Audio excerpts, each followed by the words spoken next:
Hello दोस्तों, आज की कहानी है जिस्म की भूख भाग 62। पहुंच गए हम। सिद्धांत ने हल्का सा पीछे मुड़कर उसे आगाह किया। अंशिका ख्यालों की दुनिया से बाहर आई तो सामने सिटी मॉल था। उसकी आंखों में चमक आ गई।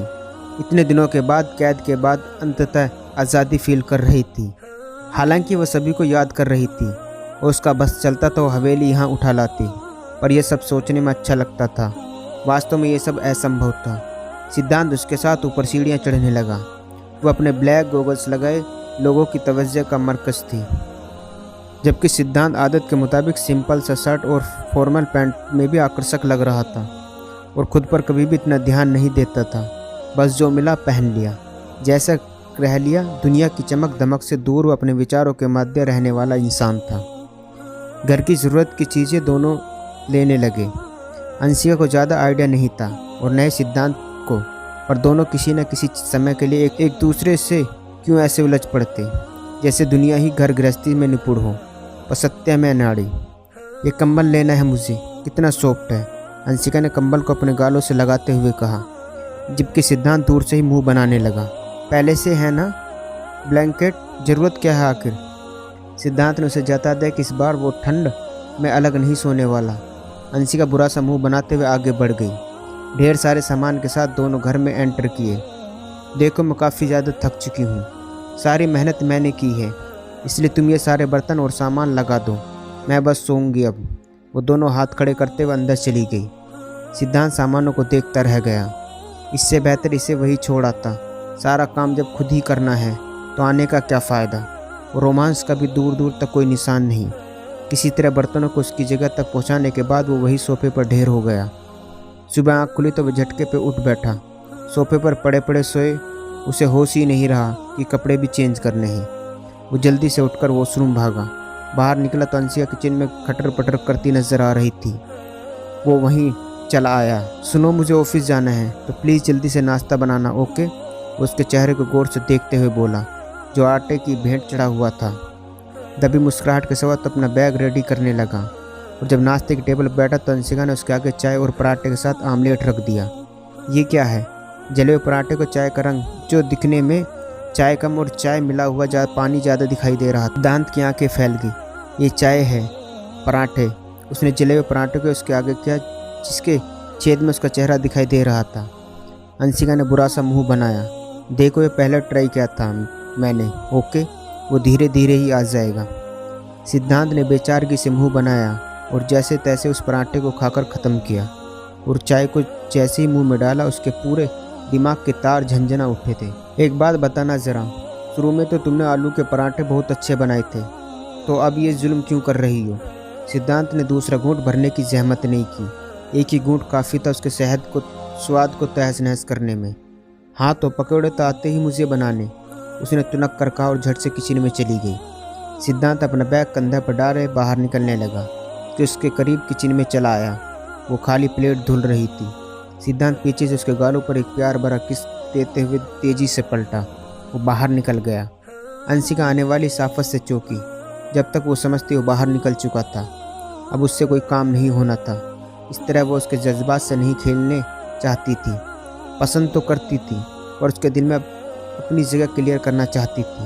वो जानना चाहती थी कि उसकी लाइफ में तो कोई नहीं है, या उस जैसी लड़की से शादी करके अपने अरमानों की बलि तो नहीं दे रहा। वो उसे बताना चाहती थी कि अगर वो उसकी लाइफ में एंटर कर लेती है तो पीछे नहीं मुड़ेगी, नहीं उससे पलटने देगी। उसे अच्छे से अंदाजा था कि अपनी गलती का, जब उसने निमेश के प्रस्ताव को बेदर्जी से ठुकराया था। चाहती तो प्यार से उसे मना करके कहीं नहीं जाने देती। इसकी बात का एहसास न जाने कितनी रातों को उसे सोने नहीं देता था। कहीं न कहीं खुद को दोषी समझती हुए अपनी लाइफ के आने वाले जख्म को दूर रखना चाहती थी। वो नहीं चाहती कि फिर कोई अनामिका या उस जैसी कोई और आए, उस ज़िंदगी के आने वाले हसीन दिनों को अपने बेहसी और खुदगर्जी से रोन दे। लंबी सांस खींचते हुए वो उठी और बाकी काम निपटाने लगी। ओह, तो वो अपने बिजनेस ऊंचाई तक ले जाना चाहता है। ऐसा होगा नहीं, क्योंकि अब उसके बिजनेस की बागडोर हमारे हाथों में होगी। उमेश कहते हुए जोर से हंसा। प्रदीप जी, आप हमारे बिजनेस की एक ब्रांच दिल्ली में ओपन करिए। हम देखना चाहते हैं कि छोटे शहरों से बड़े शहरों में जाने वाले कितनी तरक्की कर सकते हैं। एक सातिराना मुस्कान लिए वो फ़ोन रखता है। अपनी पॉकेट से अंशिका की तस्वीर बाहर निकाल कर वो उसे लाइटर के आग के हवाले कर देता है। मेरे लिए तुम मर गई। उसी दिन जिस दिन किसी का और का हाथ थाम लिया। अब देखना कैसे मौत से बदतर हालत करने वाला हूँ मैं तुम्हारी। सर, मिस्टर अश्वनी से बात हो चुकी है। अगर आप कहेंगे तो हम कल से ही अपना काम स्टार्ट कर देंगे। मिस्टर प्रदीप अंदर आते ही अपना इन्फॉर्मेशन के हिसाब से उसे खबर देने लगा। उसे जरा भी इंटरेस्ट ना था, उसे तो बस अपने मकसद में कामयाब होना था और इस वक्त उसे सिद्धांत की बर्बादी के अलावा कुछ भी नहीं दिख रहा। हो रही है मैडम। सिद्धांत उसे फ़ोन से चिपके हुए देखा तो बोल पड़ा। कब से वो आया हुआ था, पर एक वो थी कि जिसे जाने कितना वक्त गुजर चुका था विक्रांत से बात करते हुए। अभी वो हंसे जा रही थी। लगता है हिटलर की एंट्री हो गई है भाभी जी। मुझे डर कर भागा है वो बंदा। लेकर आऊँगा मैं उन्हें, बस देखते जाओ आप। विक्रांत की हल्की फुल्की बातें नोकझोंक से खुश लग रही थी। सिद्धांत उसे मुस्कुराता देख सुकून की सांस लिए बैठ गया। कब से बात कर रही हो अंशिका? कब से वेट कर रहा हूँ। उससे करीब बैठते बोला तो वो उठने लगी। जरा बैठो तो सही। कहाँ जा रही हो? अभी तो आया हूँ। अभी भाग रही हो? शौकी से कहता उसकी गोद में सर रख के लेट गया। अंशिका के चेहरे का कोई भाव ना था। हाथ उसके बाल को संवारने को थे पर हवा में रह गए। क्या हुआ, रुक क्यों गई? उसके हाथों को देख वो धीमे से बोला तो अंशिका के हाथ उसके घने बालों में उलझने लगे। वैसे सच बताऊं, यह एहसास पहली बार हो रहा है। कभी भी ऐसा किसी के नर्म एहसासों ने छुआ भी नहीं। वो उसकी आंखों में देखता हुआ कह रहा था, जबकि उसका जहन कहीं और ही था। सिद्धांत, एक बात पूछूं? हिम्मत करके उसने उसकी तरफ देखा तो सो के नजरें उस पर टिकाए पूछने लगा। बेशक। अंशिका के हाथों में लर्जिश को वो साफ महसूस कर रहा था। आपकी लाइफ में कोई और भी है क्या? संजीदगी से कहते वो सामने ही देख रही थी। जानी कि सिद्धांत से नज़रें मिलाने की हिम्मत ना हुई, जबकि कहीं न कहीं से अच्छे से पता था कि वो उसकी लाइफ में आने वाली पहली लड़की थी। सिद्धांत सीधा होकर बैठ गया। तुम पागल तो नहीं हो? अगर ऐसे तुम्हारे मेरे ऊपर शक है तो प्लीज़ जांच बिठवा दो गांव में। कसम से बड़ी खुशी होगी कि चौधरी साहब के पुराने पर्चे लीक हो रहे हैं अब। अंशिका उसकी बात पर शर्मिंदा सी हुई।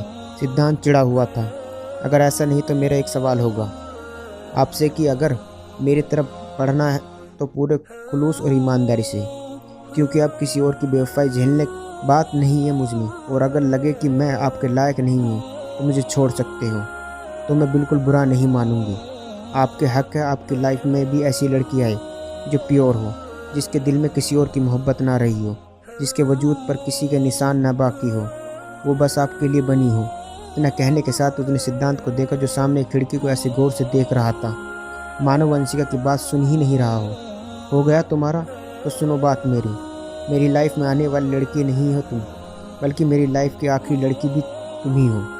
और आज से अभी से ये बात अपने दिमाग में बैठा लो कि मैं पहले भी तुमसे हार कर दूर रहने की कोशिश कर रहा था, पर अब ये दूर होने की खास वजह जो तुमने बनाई है ना, उसके लिए मैं तुम्हें इम्प्रेस हो गया हूँ अंशिका। अब मोहब्बत का इजहार मैं नहीं बल्कि तुम करोगी, जल्दी करोगी। गुस्से में लाल आंखें लिए अपने कमरे की तरफ बढ़ा। वो धाड़ से दरवाज़ा बंद कर लिया।